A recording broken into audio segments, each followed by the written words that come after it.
ನಮಸ್ಕಾರ ಸ್ನೇಹಿತರೆ, ಮಾಯಾ ಮಂಜರಿ ಯೂಟ್ಯೂಬ್ ಚಾನಲ್ಗೆ ಸ್ವಾಗತ.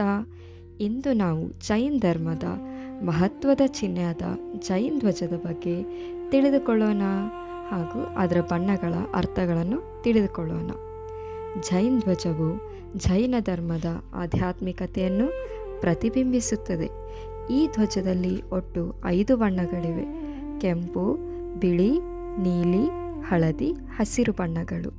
ಈ 5 ಬಣ್ಣಗಳು ಪಂಚ ಪರಮೇಷ್ಠಿಗಳನ್ನು ಸೂಚಿಸುತ್ತದೆ. ಕೆಂಪು ಬಣ್ಣವು ಸಿದ್ಧರನ್ನು ಅಂದರೆ ಸತ್ಯ ಮತ್ತು ಮೋಕ್ಷವನ್ನು ಸೂಚಿಸುತ್ತದೆ.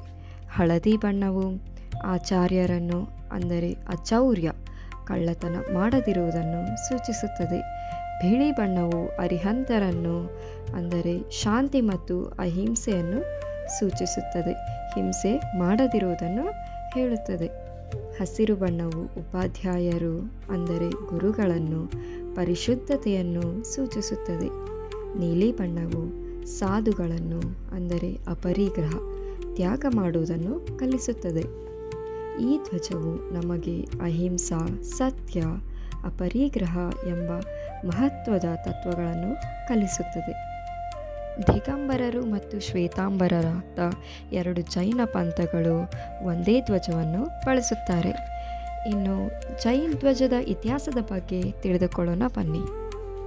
ಜೈನ ಧ್ವಜದ ಬಳಕೆ ಪ್ರಾಚೀನ ಕಾಲದಿಂದಲೂ ಇದ್ದರೂ ಇದನ್ನು ಅಧಿಕೃತವಾಗಿ 1975ರಲ್ಲಿ ಜೈನ ಸಮುದಾಯದಿಂದ ಸ್ವೀಕರಿಸಲಾಯಿತು ಎಂದು ಹೇಳಲಾಗುತ್ತದೆ.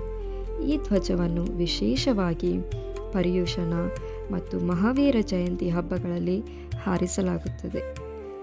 ಜೈನ ಧ್ವಜವು ಕೇವಲ ಒಂದು ಧ್ವಜವಲ್ಲ, ಅದು ನಮ್ಮ ಜೀವನವನ್ನು ಸನ್ಮಾರ್ಗದಲ್ಲಿ ನಡೆಸುವ ಮಾರ್ಗದರ್ಶನವಾಗಿದೆ. ಜೈನ ಧರ್ಮದ ಹಬ್ಬ ಹರಿದಿನಗಳಲ್ಲಿ ಪ್ರತಿ ಜೈನ ಮಂದಿರದ ಶಿಖರದಲ್ಲಿ ಹಾಗೂ ಪ್ರತಿ ಜೈನ ಮನೆಗಳಲ್ಲಿ ಈ ಧ್ವಜವನ್ನು ರಾರಾಜಿಸುವುದನ್ನು ನೀವು ಕಾಣಬಹುದು. ಇನ್ನು ಜೈನ ಧ್ವಜದಲ್ಲಿರುವ ಚಿಹ್ನೆಗಳ ಬಗ್ಗೆ ತಿಳಿದುಕೊಳ್ಳೋಣ ಬನ್ನಿ. ಸ್ವಸ್ತಿಕ ಅಂದರೆ ಆತ್ಮದ 4 ಗತಿಗಳನ್ನು ಪ್ರತಿನಿಧಿಸುತ್ತದೆ. ಆತ್ಮದ ಕರ್ಮದಿಂದ ಮುಕ್ತಿ ಪಡೆಯಬೇಕೆಂಬುದನ್ನು ನೆನಪಿಸುತ್ತದೆ. ಸ್ವಸ್ತಿಕ ಚಿಹ್ನೆಯು ದೇವ, ನರಕ, ಮನುಷ್ಯ, ತಿರ್ಯಂಚ ಹೀಗೆ 4 ಗತಿಗಳನ್ನು ವಿವರಿಸುತ್ತದೆ. 3 ಚುಕ್ಕೆಗಳು ಇದು ರತ್ನತ್ರಯದ ಪ್ರತಿಬಿಂಬಿಸುತ್ತದೆ. ರತ್ನತ್ರಯಗಳನ್ನು ಪ್ರತಿಬಿಂಬಿಸುವ 3 ಚುಕ್ಕೆಗಳನ್ನು ನೀವು ಜೈನ ಧ್ವಜದಲ್ಲಿ ಕಾಣಬಹುದು. ಹಾಗಾದರೆ ಈ ರತ್ನತ್ರಯಗಳು ಯಾರು? ಸಮ್ಯಕ್ ದರ್ಶನ, ಸಮ್ಯಕ್ ಧ್ಯಾನ, ಸಮ್ಯಕ್ ಚಾರಿತ್ರ್ಯವನ್ನು ಸೂಚಿಸುತ್ತದೆ. ಇವು ಮೋಕ್ಷದ ಮಾರ್ಗಗಳಾಗಿವೆ. ಹಾಗೂ ವಕ್ರರೇಖೆ ಅಂದರೆ ಚಂದ್ರ ಏನನ್ನು ಸೂಚಿಸುತ್ತದೆ? ಸಿದ್ಧ ಶಿಲೆಯನ್ನು ಸೂಚಿಸುತ್ತದೆ. ಅಂದರೆ ಮುಕ್ತ ಆತ್ಮಗಳು ಶಾಶ್ವತ ಆನಂದದಲ್ಲಿ ವಾಸಿಸುತ್ತದೆ. ಈ ಧ್ವಜವು ಜೈನರ ಶಾಂತಿ, ಅಹಿಂಸೆ ಮತ್ತು ಆತ್ಮಶುದ್ಧೀಕರಣದ ಮಾರ್ಗವನ್ನು ಎತ್ತಿ ಹಿಡಿಯುತ್ತದೆ. ಇಂತಹ ಇನ್ನಷ್ಟು ಉಪಯುಕ್ತ ಮಾಹಿತಿಗಾಗಿ ಇಂದೇ ನಮ್ಮ ಚಾನಲನ್ನು ದಯವಿಟ್ಟು ಸಬ್ಸ್ಕ್ರೈಬ್ ಮಾಡಿ, ಲೈಕ್ ಮಾಡಿ. ಧನ್ಯವಾದಗಳು. ಜೈ ಜಿನೇಂದ್ರ.